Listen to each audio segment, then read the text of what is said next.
ಎಲ್ರಿಗೂ ನಮಸ್ಕಾರ.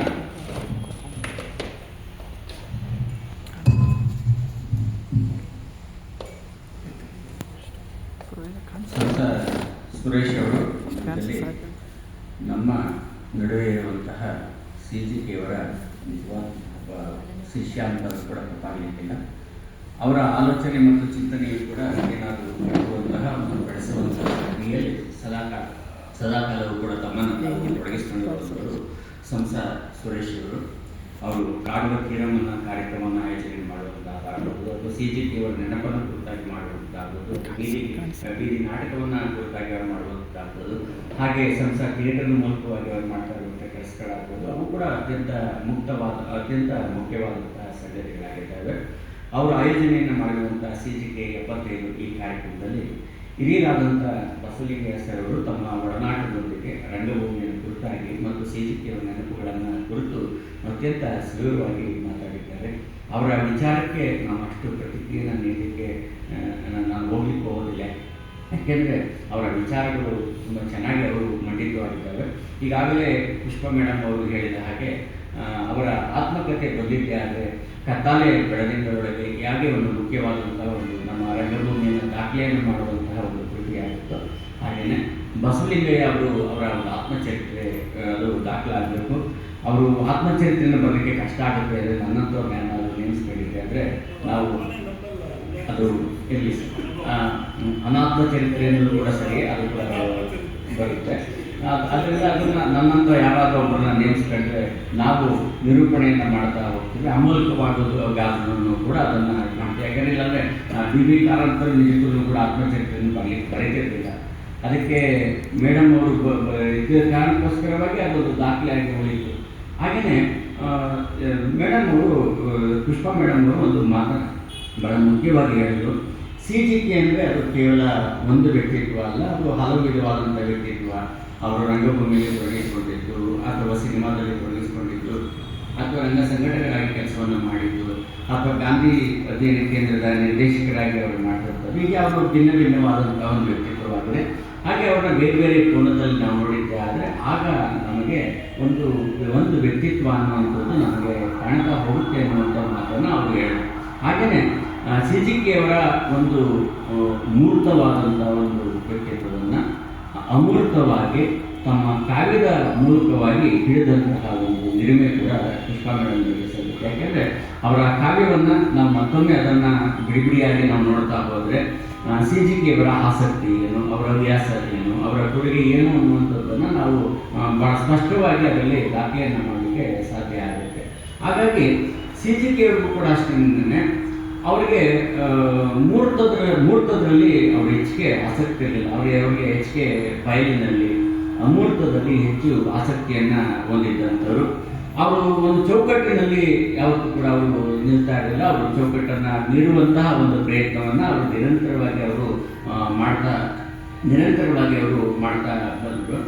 ಸಾಮಾನ್ಯವಾಗಿ ಇದುವರೆಗೂ ಕೂಡ CGK ಅವನ್ನ ಕುರಿತು ಚಿಂತನೆ ಮತ್ತು ಚರ್ಚೆಗಳಲ್ಲೆಲ್ಲ ಏನಾಗಿದೆ ಅಂತಂದರೆ ಅವರ ಕೆಲವು ಹವ್ಯಾಸಗಳನ್ನೇ ಬಹಳ ಪ್ರಧಾನವಾಗಿ ಹೇಳುವಂಥ ಒಂದು ಪ್ರಕ್ರಿಯೆಗಳು ನಡೀತಾ ಇವೆ. ಅಫ್ಕೋರ್ಸ್ ಅವರ ಹವ್ಯಾಸವನ್ನು ಕೂಡ ನಾವು ಅತ್ಯಂತ ಗೌರವದಿಂದ ನಾವು ಗೌರವಿಸೋಣ. ಅದರ ಜೊತೆಗೆ ಅವರು ಕೊಟ್ಟಂತಹ ಕೊಡುಗೆಗಳೇನಿದ್ದಾವೆ ಆ ಕೊಡುಗೆಗಳನ್ನು ದಾಖಲಿಸುವಂತಹ ಒಂದು ಪ್ರಕ್ರಿಯೆಗಳು ಕೂಡ ಅದು ಆಗಬೇಕಾಗಿದೆ. ಯಾಕೆ ಅಂತಂದರೆ ಈಗಾಗಲೇ ಒಬ್ಬ ನಾಟಕಕಾರರು ಒಂದು ನಾಟಕವನ್ನು ರಚನೆಯನ್ನು ಮಾಡಿದ್ದಾರೆ. ಅದು ಒಂದು ಪಠ್ಯ ಇದೆ. ಆದರೆ ಅದನ್ನು ರಂಗರೂಪಕ್ಕೆ ಅಳವಡಿಸಿದಾಗ ಅಲ್ಲಿ ಒಂದು ರಂಗಪಠ್ಯ ಅಂತ ಅನ್ನುವಂಥದ್ದು ಅದು ನಿರ್ಮಾಣವಾಗುತ್ತೆ.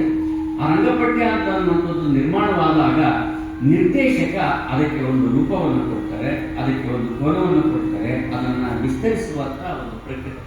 ವಿಸ್ತರಿಸುವಂತಹ ಒಂದು ಪ್ರಕ್ರಿಯೆಯನ್ನು ಅವರು ನಿರ್ದೇಶಕರು ಅದನ್ನು ಮಾಡ್ತಾ ಹೋಗ್ತಾರೆ.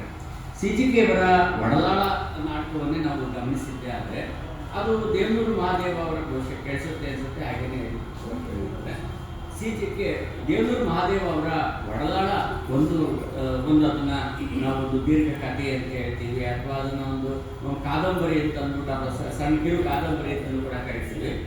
ಆದರೆ ಆ ಒಡಲಾಳಕ್ಕೆ ಅವರು ಕೊಟ್ಟಂತಹ ಒಂದು ಆಯಾಮ ಇದೆಯಲ್ಲ ಅದನ್ನು ವಿಸ್ತರಿಸಿದ ಹೌದು ಹೇಳಿ ಹಾಗೆ ಆ ಒಡಲಾಳಕ್ಕೆ ಅವರು ಕೊಟ್ಟಂಥ ಒಂದು ಆಯಾಮ ಇದೆಯಲ್ಲ, ಅದು ಬಹಳ ದೊಡ್ಡದು. ಆ ಮೂಲಕವಾಗಿ ನಟಿಯನ್ನು ನಿರ್ಮಾಣವನ್ನು ಮಾಡಿದಂತಹ, ರಂಗ ವಿನ್ಯಾಸವನ್ನು ನಿರ್ಮಾಣವನ್ನು ಮಾಡಿದಂಥ, ಈಗಾಗಲೇ ಒಂದು ಸಿದ್ಧ ಮಾದರಿಯಾದಂಥ ರಂಗ ಪ್ರಯೋಗಗಳಿತ್ತು. ಆದರೆ ಆ ಸಿದ್ಧ ಮಾದರಿಯಾದಂಥ ರಂಗ ಪ್ರಯೋಗಗಳನ್ನು ಬಿಟ್ಟು ಹೊಸ ಒಂದು ಮಾದರಿಯನ್ನು ಕಟ್ಟಿದಂಥ ಒಂದು ಮಾದರಿ ಇದೆಯಲ್ಲ, ಅದು ಬಹಳ ಮುಖ್ಯವಾದಂಥ ಒಂದು ಪ್ರಯೋಗ. ಜೊತೆಗೆ ಅವರು ಆ ಒಡಲಾಳವನ್ನು ಮತ್ತಷ್ಟು ವಿಸ್ತರಿಸುವಂಥ ಒಂದು ಪ್ರಕ್ರಿಯೆಗೆ ಅವರು ಹೋದ್ರು. ಜೊತೆಗೆ ಆ ಒಡಲಾಳದ ಮೂಲಕವಾಗಿ ಸಮಕಾಲೀನಗೊಳಿಸಿದ್ರು.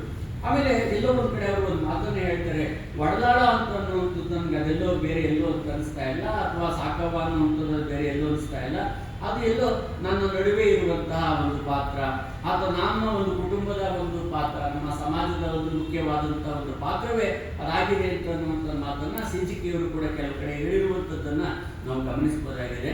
ಹಾಗಾಗಿ ಅವರು ಒಡಲಾಳಕ್ಕೆ ಕೊಟ್ಟಂತಹ ಒಂದು ಆಯಾಮ ಆಗ್ಬೋದು, ಅಥವಾ ಹಾಗೆಯೇ ದೇವನೂರು ಮಹಾದೇವ ಅವರ ಕುಸುಮ ಬಾಲಿಕೆ ಅವರು ಕೊಟ್ಟಂತಹ ಒಂದು ಆಯಾಮವಾಗ್ಬೋದು. ಸಾಮಾನ್ಯವಾಗಿ ಗಿರೀಶ್ ಕಾರ್ನಾಡ್ ಅವರ ಯಯಾತಿಯನ್ನು ಕುರಿತಾಗಿ ಬೇರೆ ಬೇರೆ ಪ್ರಯೋಗಗಳು ಮತ್ತು ಪ್ರದರ್ಶನಗಳು ಮತ್ತು ನಿರ್ದೇಶನಗಳನ್ನ ನಾವು ನೋಡ್ತೀವಿ. ಆದರೆ ಗಿರಿಜಾ ಲೋಕೇಶ್ ಮೂಲಕವಾಗಿ ಅವರು ಶರ್ಮಿಷ್ಠಿಯನ್ನು ಕೊಟ್ಟಂತಹ ಒಂದು ಪಾತ್ರ ಇದೆಲ್ಲ, ಅದು ಬಹಳ ಮುಖ್ಯವಾದಂಥದ್ದು. ಸಾಮಾನ್ಯವಾಗಿ ಬೇರೆ ಬೇರೆ ಪ್ರದರ್ಶನಗಳನ್ನ, ಪ್ರಯೋಗಗಳನ್ನ ಮತ್ತು ನಟನಡಿಗೆಯನ್ನು ಕುರಿತು ಮಾತಾಡ್ತಾರೆ. ಆದರೆ ಸಿಜಿಕೆಯವರು ಗಿರಿಜಾ ಲೋಕೇಶ್ ಅವರನ್ನ ಶರ್ಮಿಷ್ಠಿಯ ಮೂಲಕವಾಗಿ ಕಟ್ಟಿಕೊಟ್ಟಂತಹ ಒಂದು ಪ್ರಯೋಗ ಇದೆಯಲ್ಲ, ಅದು ಕೂಡ ಅತ್ಯಂತ ಮುಖ್ಯವಾದಂತಹ ಒಂದು ಪ್ರಯೋಗವಾಗಿದೆ. ಜೊತೆಗೆ ಬೆಲ್ಚಿ ನಾಟಕದ ಮೂಲಕವಾಗಿ ಬೀದಿ ನಾಟಕದ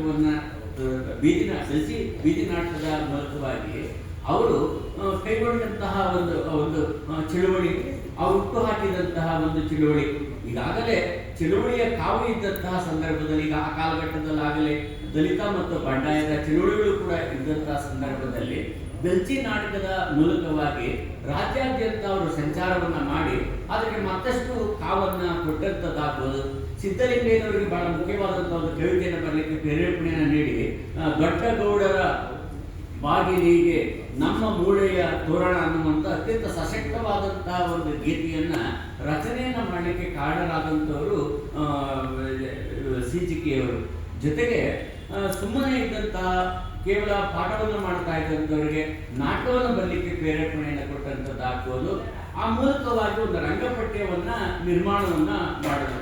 ಈಗಾಗಲೇ ಎಚ್ ಎಸ್ ಶಿವಪ್ರಕಾಶ್ ಅವರು ಇನ್ನೂ ಕವಿಗಳಾಗಿ ಪ್ರಸಿದ್ಧರಾದಂಥವರು, ನಾಟಕಕಾರರಾಗಿ ಇನ್ನೂ ಇಲ್ಲದೇ ಇದ್ದಂತಹ ಸಂದರ್ಭದಲ್ಲಿ ಎಚ್ ಎಸ್ ಶಿವಪ್ರಕಾಶ್ ಅವರ ಮೂಲಕವಾಗಿ ಮಹಾಚೈತ್ರ ನಾಟಕವನ್ನ ಅವರು ರಚನೆಯನ್ನ ಮಾಡಿಸಿದ್ದು ಮತ್ತು ಅದಕ್ಕೆ ಅವರು ನಿರ್ದೇಶನವನ್ನು ಮಾಡಿದ್ದು. ಜೊತೆಗೆ ಸಿಜಿಕೆಯವರ ಒಂದು ವಿನ್ಯಾಸ ಮತ್ತು ನಾಟಕವನ್ನು ನಿರ್ಮಾಣ, ಅವರ ನಿರ್ದೇಶನದ ಒಂದು ವಿನ್ಯಾಸದ ಮಾದರಿ ಏನು ಅಂತಂದ್ರೆ, ಅವರು ನಾಟಕ ಈ ರೀತಿಯಲ್ಲಿ ಇರಬೇಕು ಅಂತಂದ್ಬಿಟ್ಟು ಪೂರ್ಣ ರೂಪದಲ್ಲಿ ಬ್ಲಾಕನ್ನು ಮಾಡ್ಕೊಳ್ತಾ ಇರಲಿಲ್ಲ. ಮೊದಲು ಒಂದು ನಾಟಕವನ್ನ ಅವರು ರೀಡಿಂಗ್ ಮೂಲಕವಾಗಿ ಒಂದು ಅರ್ಥವನ್ನ ತೆಗೆದುಕೊಳ್ತಾ ಇದ್ರು. ಆ ನಾಟಕವನ್ನು ಹಾಗೆ ಬೆಳೀತಾ ಹೋಗ್ತಾ ಇತ್ತು. ಜೊತೆಗೆ ನಾಟಕ ರಚನೆಕಾರರು ಮತ್ತು ನಿರ್ದೇಶಕರು ಜೊತೆಗೆ ಸೇರಿಕೊಂಡು ಆ ನಾಟಕವನ್ನು ಬೆಳೆಸುವಂತಹ ಒಂದು ಪ್ರಕ್ರಿಯೆಯನ್ನು ಅವರು ಮಾಡ್ತಾರೆ. ಈ ಉದಾಹರಣೆಗೆ ಮಹಾಚೈತ್ರದ ಅದನ್ನ ಅಂತ್ಯವನ್ನು ಹೇಗೆ ಕಾಣಬೇಕು ಅನ್ನುವಂಥ ಸಂದರ್ಭದಲ್ಲಿ ಈಗಾಗಲೇ ಬಸವಲಿಂಗಯ್ಯ ಸರ್ ಅವರು ಹೇಳಿದ ಹಾಗೆ ಇಂದಿರಾ ಗಾಂಧಿಯವರ ಹತ್ಯೆಯ ಸಂದರ್ಭದಲ್ಲಿ ನಡೆದಂತಹ ಒಂದು ಘಟನೆಯನ್ನು ತೆಗೆದುಕೊಂಡು ಆ ರೂಪದಲ್ಲಿ ಒಂದು ಬಸವಣ್ಣನ ಹಂತೆ ಹೇಗಾಗುತ್ತೆ ಅಂತ ಅನ್ನುವಂಥದ್ದನ್ನ ಮಹಾಚೈತ್ರದ ಮೂಲಕವಾಗಿ ಅವರು ಕಂಡುಕೊಂಡದಿದೆಯಲ್ಲ, ಅದು ನಿಜಕ್ಕೂ ಬಹಳ ದೊಡ್ಡದು. ಅಂದ್ರೆ ಈಗಾಗಲೇ ಸಿದ್ಧ ಮಾದರಿಯಾದಂತಹ ಮಹಾಚೈತ್ರ ನಾಟಕ ನಮಗೆ ಒಂದು ಪಠ್ಯದ ರೂಪದಲ್ಲಿ ನಮಗಿದೆ. ಆದರೆ ಇವರು ರಂಗಪಠ್ಯವನ್ನು ಕಟ್ಟಿಕೊಟ್ರಲ್ಲ, ಅದು ರಂಗಪಠ್ಯ ಬಹಳ ದೊಡ್ಡದು. ಹಾಗೆ ಕಾಲಜ್ಞಾನಿ ಕನಕ ಒಂದು ತೀರ ಮೂಲಕವಾಗಿ ಪಠ್ಯ ಇದೆ.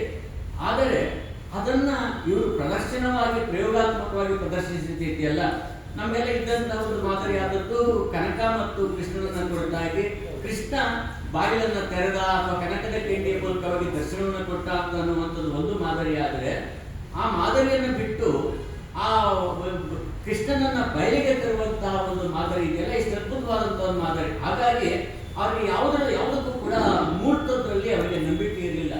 ಅವರು ಅಮೂರ್ತಗೊಳಿಸುವಂತ ಒಂದು ಪ್ರಕ್ರಿಯೆಯನ್ನು ಅವರ ಇಡೀ ಒಂದು ನಾಟಕಗಳ ಮೂಲಕವಾಗಿ, ರಂಗತಂಡಗಳ ಮೂಲಕವಾಗಿ ಅವರು ಮಾಡ್ತಾ ಇದ್ರು. ಜೊತೆಗೆ ತಾನು ಕಟ್ಟಿದ್ದನ್ನ ತಾನೇ ಮುರಿಯುವಂತಹ ಒಂದು ವಿಶೇಷವಾದಂತಹ ಒಂದು ವ್ಯಕ್ತಿತ್ವವು ಕೂಡ ಅವ್ರದ್ದು. ಯಾಕೆಂತಂದ್ರೆ ಒಂದು ಈಗ ಅವ್ರ ರಂಗ ನಿರಂತರವನ್ನ ಅವರು ಬಿಟ್ಟಿದ್ರು, ರಂಗ ನಿರಂತರವನ್ನು ಬಿಡ್ತಾರೆ. ಯಾಕೆಂತಂದ್ರೆ ಅವ್ರಿಗೆ ಅದೊಂದು ಅವರಿಗೆ ಮತ್ತೊಂದನ್ನು ಕಟ್ಟಬಹುದಂತ ಒಂದು ಶಕ್ತಿ ಅವ್ರಿಗೆ ಇತ್ತು. ಕೆಲವರು ಏನ್ ಮಾಡ್ತಾರೆ, ನಿರ್ದೇಶಕರು ನಿರ್ದಿಷ್ಟವಾದಂತಹ ಪಾತ್ರಗಳನ್ನೇ ಇಟ್ಕೊಂಡು ಅಥವಾ ನಟರನ್ನೇ ಇಟ್ಕೊಂಡು ತಮ್ಮ ತಂಡವನ್ನು ಕಟ್ಕೊಳ್ತಾ ಹೋಗ್ತಾರೆ. ಅದು ಹೆಂಗೆ ಅಂತಂದ್ರೆ ಕೆಲವು ನಟರಿಗೆ ಒಂಥರ ಬಂಧನ. ಏನ್ ಬಂಧನ ಅಂತಂದ್ರೆ ಅವ್ರು ಇಂತಹ ತಂಡದಲ್ಲಿ ಮಾತ್ರ ಇರ್ತಾರೆ, ಬೇರೆ ತಂಡಕ್ಕೆ ಅವಕಾಶ ಇಲ್ಲ ಅಂತ ಅಂದ್ಬಿಟ್ಟು. ಅಥವಾ ಕೆಲವರು ನಿರ್ದೇಶಕರು ಕೆಲವು ಪಾತ್ರಧಾರಿಗಳನ್ನು ಮಾತ್ರ ಇಟ್ಕೊಂಡಿರ್ತಾರೆ, ಹೊಸ ಪಾತ್ರಧಾರಿಗಳಿಗೆ ಅವಕಾಶ ಇಲ್ಲ ಅಂತ ಅನ್ನುವಂಥದ್ದು ನಾವು ನೋಡ್ತಾ ಇರ್ತೀವಿ. ಆದ್ರೆ CGK ಅವರು ಬಹಳ ದೊಡ್ಡದೇನು ಅಂತಂದ್ರೆ ಒಂದು ತಂಡವನ್ನ ಕಟ್ಟಿ ಒಂದು ನಟ ನಟಿಯರನ್ನ ನಿರ್ಮಾಣವನ್ನು ಮಾಡಿದ ನಂತರದಲ್ಲಿ ಮತ್ತೆ ಅವರನ್ನೇ ಮತ್ತೆ ಮತ್ತೆ ಮತ್ತೆ ಮತ್ತೆ ಹಾಕಿಕೊಳ್ಳದೆ ಹೊಸ ಹೊಸ ನಟರನ್ನ ತಂದಂತಹ ಒಂದು ಇದೆಯಲ್ಲ, ಅದು ಸಾಮಾನ್ಯವಾದಂಥದ್ದಲ್ಲ. ಅಥವಾ ನಾಟಕವನ್ನು ರಚನೆಯನ್ನು ಮಾಡುವಂತಹ ಸಂದರ್ಭದಲ್ಲಿ ಹೊಸ ಹೊಸ ನಾಟಕಕಾರನ ನಿರ್ಮಾಣ ಮಾಡಿದಂಥದ್ದು ಇದೆಯಲ್ಲ, ಅದು ಸಾಮಾನ್ಯವಾದಂತಹ ಸಂಗತಿ ಅಲ್ಲ. ಜೊತೆಗೆ ಅವರು ತಮ್ಮ ನಾಟಕಗಳ ಮೂಲಕವಾಗಿ ಬೆಳಕಿನಲ್ಲಿ ಮಾಡಿದಂತಹ ಒಂದು ವಿನ್ಯಾಸಗಳಿದೆಯಲ್ಲ, ಬಹಳ ದೊಡ್ಡ ವಿನ್ಯಾಸ. ನಾವು ಬೆಳಕನ್ನ, ಯಾಕೆಂದ್ರೆ ಹಂಪಿ ಉತ್ಸವದ ಸಂದರ್ಭದಲ್ಲಿ ಅವರು ಇಡೀ ಹಂಪಿಯ ವಿರೂಪಾಕ್ಷೇಶ್ವರ ದೇವಸ್ಥಾನ ಮತ್ತು ಅದರ ಸುತ್ತಮುತ್ತಲ ಬಂಡೆಗಳಲ್ಲಿ ಅವರು ಬೆಳಕಿನ ವಿನ್ಯಾಸವನ್ನ ಮಾಡಿ ಅವರು ಕೊಟ್ಟಂತಹ ಒಂದು ಬೆಳಕನ್ನು ನಾವು ಸಾಮಾನ್ಯವಾಗಿ ಅದನ್ನ ಹೇಳ್ತೀವಿ. ಅದಲ್ಲದೇನೆ ಅವರು ನಾಟಕಗಳಿಗೆ ಬೆಳಕನ್ನ ವಿನ್ಯಾಸವನ್ನ ಮಾಡಿದಂಥದ್ದೆಲ್ಲ ಅದು ಬಹಳ ದೊಡ್ಡ ವಿನ್ಯಾಸ. ಯಾಕೆಂದ್ರೆ ನಾವು ಸಾಮಾನ್ಯವಾಗಿ ಪ್ರಕೃತಿಯ ಮುಂದಾದಂಥವ್ರನ್ನ ಬೆಳಕಿನ ವಿನ್ಯಾಸವನ್ನು ಅವ್ರು ಯಾಕೆ ಮಾಡಿದ್ರು ಅನ್ನೋದನ್ನ ನಾವು ಸಾಮಾನ್ಯವಾಗಿ ಬೆಳಕಿನ ವಿನ್ಯಾಸವನ್ನು ಕುರಿತಾಗಿ ಹೇಳ್ತಾ ಇರ್ತೀವಿ. ಆದರೆ CGK ಅವರು ಬೆಳಕಿನ ವಿನ್ಯಾಸವನ್ನ ಈ ದೃಶ್ಯಕ್ಕೆ ಇಂತಹ ಬೆಳಕೆ ಬರಬೇಕು, ಅಥವಾ ಇಲ್ಲೇ ಅದು ಲೈಟ್ ಹೆಚ್ಚು ಪ್ರಕಾಶಮಾನವಾಗಬೇಕು, ಇದು ಡಿಮ್ ಆಗಬೇಕು, ಇದು ಡಿಪ್ ಆಗಬೇಕು, ಇದು ಶೇಡ್ ಆಗಬೇಕು ಅಂತ ಅನ್ನುವಂಥದ್ದು ಇದೆಯಲ್ಲ ಅವರಿಗೆ ಬಹಳ ಸ್ಪಷ್ಟವಾಗಿತ್ತು. ಈ ದೃಶ್ಯದ ಸಂದರ್ಭದಲ್ಲಿ ಬೆಳಕು ಇಲ್ಲೇ ಬೀಳಬೇಕು, ಹೀಗೆ ಇರಬೇಕು ಅಂತ ಅನ್ನುವಂಥದ್ದು ಬಹಳ ಸ್ಪಷ್ಟವಾಗಿತ್ತು. ಆ ಸ್ಪಷ್ಟವಾಗಿದ್ದರಿಂದ ಆ ಬೆಳಕಿನ ವಿನ್ಯಾಸವನ್ನು ಅವರು ಮಾಡ್ತಾ ಇದ್ರು. ಜೊತೆಗೆ ರಂಗಸಜ್ಜಿಕೆಯನ್ನು ಬಳಸಿಕೊಳ್ಳುವಂಥದ್ದಾಗ್ಬೋದು. ಕಾಲಮಾನಿ ಕನಕದಲ್ಲಿ ಹೆಚ್ಚಿಗೆ ರಂಗಸಜ್ಜಿಕೆಗಳೇ ಇಲ್ಲದೆ ಅವರು ವಿನ್ಯಾಸವನ್ನ ಮಾಡ್ತಾ ಇದ್ರು. ಅದೇ ದಂಡಿ ನಾಟಕವನ್ನು ಅವರು ನಿರ್ದೇಶನ ಮತ್ತು ವಿನ್ಯಾಸವನ್ನು ಮಾಡಿದಾಗ ಅವರು ಆ ರಂಗಸಜ್ಜಿಕೆಗಳನ್ನ ಬಳಸ್ಕೊಂಡದ್ದಾಗ್ಬೋದು, ಅಥವಾ ಒಳನಾಟದಲ್ಲಿ ಅವರು ಬಳಸ್ಕೊಂಡಂತ ರಂಗಸಜ್ಜಿಕೆ ಆಗ್ಬೋದು. ಅಂದ್ರೆ ನಾನು ಈ ಮಾತನ್ನೆಲ್ಲ ಹೇಳ್ಬೇಕಾದ್ರೆ ಏನಾಗುತ್ತೆ ಅಂತಂದ್ರೆ, ನಾಟಕವನ್ನ ನೋಡಿರುವಂತವರಿಗೆ ಅವ್ರು ಹೇಗೆ ವಿನ್ಯಾಸವನ್ನ ಮಾಡಿದ್ರು ಮತ್ತು ನಿರ್ದೇಶನ ಮಾಡಿದ್ರು ಮತ್ತು ಬೆಳಗ್ಗೆ ಹೇಗಿತ್ತು ಅಂತ ಅನ್ನೋದು ಗೊತ್ತಾಗುತ್ತೆ. ಆದರೆ ಇವೆಲ್ಲವೂ ಕೂಡ ಅಮೂರ್ತವಾದಂಥವುಗಳು. ನಾವೆಲ್ಲ ಮೂರ್ತಿಗೊಳಿಸಿಲ್ಲ ಅಂತಂದ್ರೆ ಅವರನ್ನ ದಾಖಲೆಯನ್ನು ಮಾಡಿಲ್ಲ. ಯಾಕೆಂದ್ರೆ CGK ಅಂತಂದ್ರೆ ಕೇವಲ ಅವರ ನಾಟಕದ ನಿರ್ದೇಶನ ಅಷ್ಟೇ ಅಲ್ಲ, ಅವರ ವಿನ್ಯಾಸ, ಅವರ ಬೆಳಕು, ಅವರ ಇಡೀ ಒಟ್ಟು ರಂಗವನ್ನ ಹೇಗೆ ಅವರನ್ನು ತರ್ತಾ ಇದ್ರು ಅಂತ ಅನ್ನೋದು ಕೂಡ ಮುಖ್ಯವಾಗುವಂಥದ್ದು. ಇವುಗಳನ್ನು ಕೂಡ ಒಂದು ದಾಖಲೀಕರಣವನ್ನು ಮಾಡುವಂಥದ್ದು ಬಹಳ ಮುಖ್ಯವಾಗಿದೆ. ಹೀಗಾಗಿ ಒಂದು CGK ಎನ್ನುವಂತಹ ಒಬ್ಬ ಮೂರ್ತ ವ್ಯಕ್ತಿತ್ವದ ಅಮೂರ್ತವಾದಂತಹ ಹಲವಾರು ಸಂಗತಿಗಳಿದ್ದಾವೆ. ಆ ಅಮೂರ್ತವಾದಂತಹ ಸಂಗತಿಗಳನ್ನು ಕೂಡ ಮೂರ್ತೀಕರಿಸುವಂತಹ ಒಂದು ಕೆಲಸವನ್ನ ಮಾಡಬೇಕಾಗಿದೆ. ಈ ನಿಟ್ಟಿನಲ್ಲಿ ಸಂತ ಸುರೇಶ್ ಅವರು ಹಮ್ಮಿಕೊಂಡಿರುವಂತಹ CGK 75 ಇದು ಒಂದು ನಿಜಕ್ಕೂ ಕೂಡ ಒಂದು ಒಳ್ಳೆಯ ಕಾರ್ಯಕ್ರಮ ಅಂತ ಅಂದ್ಬಿಟ್ಟು ನಾನು ಅದನ್ನು ಕೂಡ ಭಾವಿಸ್ತೇನೆ. ನಿಜಕ್ಕೂ ಕೂಡ ಇದು ಊಟದ ಸಮಯ, ನನಗೂ ಕೂಡ ಎಷ್ಟೊತ್ತು ಮಾತಾಡಬೇಕು ಎಷ್ಟು ಅಂತ ಅನ್ನೋದು ನನಗೂ ಕೂಡ ಸ್ವಲ್ಪ ಗೊಂದಲ ಇತ್ತು. ಆದರೂ ಕೆಲವು ವಿಚಾರಗಳನ್ನ ಅಲ್ಲಿ ಹಂಚಿಕೊಂಡಿದ್ದೇನೆ. ಇರೋರಿಗೂ ಕೂಡ ಪ್ರೀತಿಯಿಂದ ಮಾತನ್ನ ಕೇಳಿದಂಥ ತಮಗೆ ಮತ್ತು ವೇದಿಕೆಯಲ್ಲಿ ಉಪಸ್ಥಿತರಿರುವಂತಹ ಹಿರಿಯರಿಗೆ ಮತ್ತು ಅದೇ ರೀತಿಯಲ್ಲಿ ಮುಂದೆ ಆಸೀನರಾಗಿರುವಂತಹ ಎಲ್ಲ ರಂಗಾಸಕ್ತರಿಗೂ ಕೂಡ ಧನ್ಯವಾದ.